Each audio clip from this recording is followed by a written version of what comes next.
वाहे गुरु सारी साथ संगत जी, हरिओम। प्यारी साथ संगत जी, आज गुरु जी का ज्ञान था कि हर वक्त, हर लम्हे, हर मिनट परमात्मा से उसकी कृपा मांगा कर। हम हजारों दुआएं मांगते रहते हैं, अरदासें करते रहते हैं। कई प्यारे कहते हैं कि हमारे कर्मों का फल हमें इसी दुनिया में दे दो, हम ऊपर जाके मरने के बाद हम नहीं जी पाएंगे। ये भी मत मांगा करो। हमारे कर्मों का हिसाब शुरू हो गया ना तो हम सहन ही नहीं पाएंगे। जब परमात्मा ने कर्म गिनना शुरू किया ना फिर हम सह नहीं सकेंगे।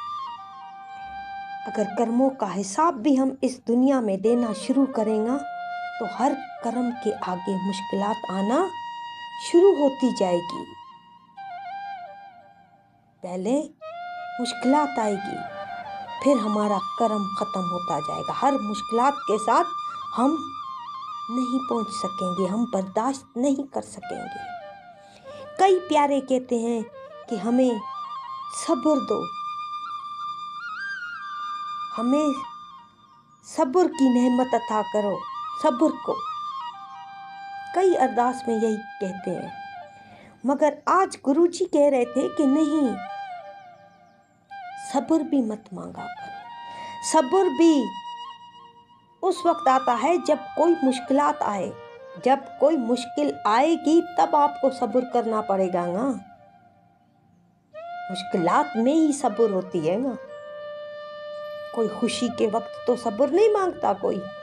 कोई भी खुशियां आए घर में तो जितना हो सकता है इंसान खुशियां मनाता है, जितना हो सकता है। वहाँ तो सब्र कोई नहीं मांगता। सब्र उस वक्त मांगी जाती है जब मुश्किलात आती है। अगर सब्र की अरदास भी करते हो कि हमें सब्र देना, हमें सब्र देना, तो फिर तैयार हो जाओ, पहले कोई मुश्किलात आएगी, फिर आपको उसी मुश्किलात में सब्र मिलेगी। पहले मुश्किलात का सामना करना पड़ेगा। इसीलिए परमात्मा से उसकी कृपा मांगो, रहमत मांगो कि हर घड़ी रहमत कर, हर घड़ी अपनी कृपा बख्श। जब कृपा बख्शेगा तो हमारी ज़िंदगी अपने मुताबिक चलाएगा, क्योंकि हमारी ख्वाहिशात ख़त्म हो जाएंगी। हम अपने ख्वाहिशात के ज़रिए हम अपना फैसला करके अरदास करते हैं। एक शख्स मेहनत मजदूरी करता था, तो अब उसकी उम्र बढ़ गई है, अब वो मेहनत नहीं कर सक रहा, तो अब वो परमात्मा को पुकारता है, अरदास करता है, मांगता है कि अब मुझे इस दुनिया में 2 रोटी आप ऐसे नहीं दे सकते हैं। मेरे जिस्म में इतनी ताकत नहीं है, मैं इतना काम नहीं कर सकता। ऐसी भरी दुनिया में आपके लिए मेरे पास 2 रोटियां नहीं है जो आप मुझे 2 रोटियां दो, मैं ऐसे ही मेहनत के बगैर खाऊं। यही अरदास करता रहता था, यही बोलता रहता था मन में भी कि अब मेरे जिस्म में ताकत नहीं है, अब मैं काम नहीं कर सकता। तो एक दिन सुबह ये मजदूरी पे ही जा रहा होता है, तो सामने देखता है 2 बंदे लड़ रहे होते हैं। अब उनको चुप करवाने के लिए ये चला जाता है कि उनको मैं खामोश करवाऊं, उनकी लड़ाई में बंद करवाऊं। उनकी लड़ाई तेज बढ़ जाती है। बढ़ते बढ़ते क्या होता है कि इसके भी सर को जाके मारते हैं, इसके भी सर को कोई चीज़ लगती है, वहाँ से खून निकल आता है। तो अब लड़ाई बढ़ गई तो पुलिस आ गई। अब पुलिस आ गई तो इन तीनों को ले गई जेल। पुलिस स्टेशन में जाके बैठ गए।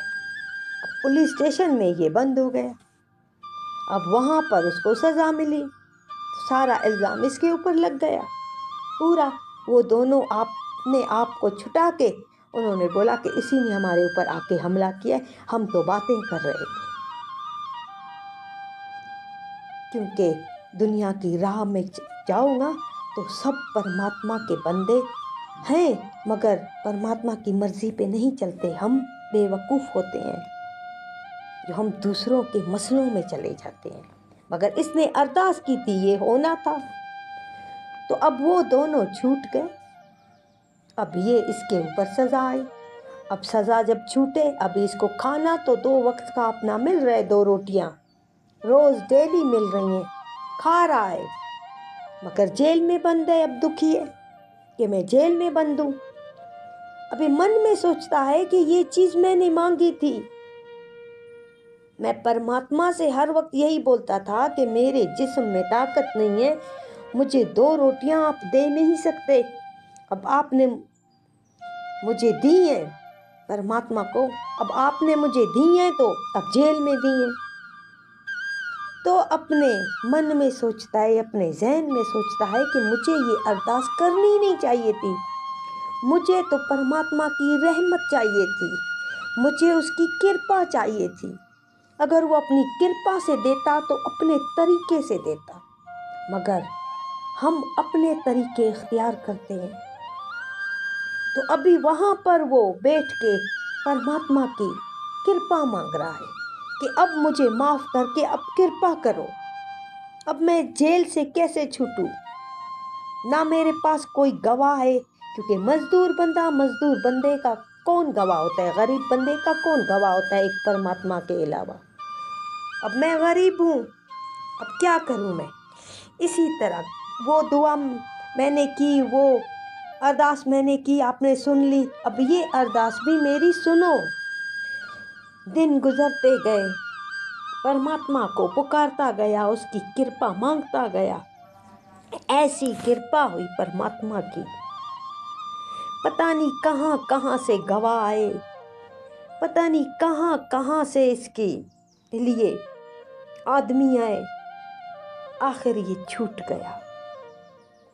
गया, जैसे बाहर आया इसको तजर्बा हो गया। समझ गया ये बंदा कि हमें परमात्मा की रहमत चाहिए, परमात्मा की नज़र चाहिए, परमात्मा का हाथ सर पे हो, ये चाहिए हमें दुनिया की पदार्थें नहीं चाहिए। हम तकलीफ में हर जगह पर अपनी ख्वाहिश से परमात्मा से मांगते रहते हैं कि ये दो। कई बंदे तो परमात्मा की तकलीफ़ों से, परमात्मा की मुश्किलात से तंग आके मौत मांगते हैं कि हमें इस दुनिया में मरना है, बस इसी दुनिया में रहना नहीं है, मेरे पास ये मुश्किलात है, मेरे पास ये मुश्किलात है। तो परमात्मा से मौत की बजाय ये मांगो कि जितना बेहतर है इस दुनिया में उस वक्त तक मुझको रख, जितनी बेहतरीन लिखी है मेरी किस्मत में, मैं इस दुनिया में जितना बेहतर रह सकता हूँ उस वक्त तक मेरी ज़िंदगी लिख, नहीं तो फिर मुझे उठा ले। कि परमात्मा से मांगने का तरीका आ जाए। जिसको मांगने का तरीका आता है ना, वही लोग आसमान छू जाते हैं।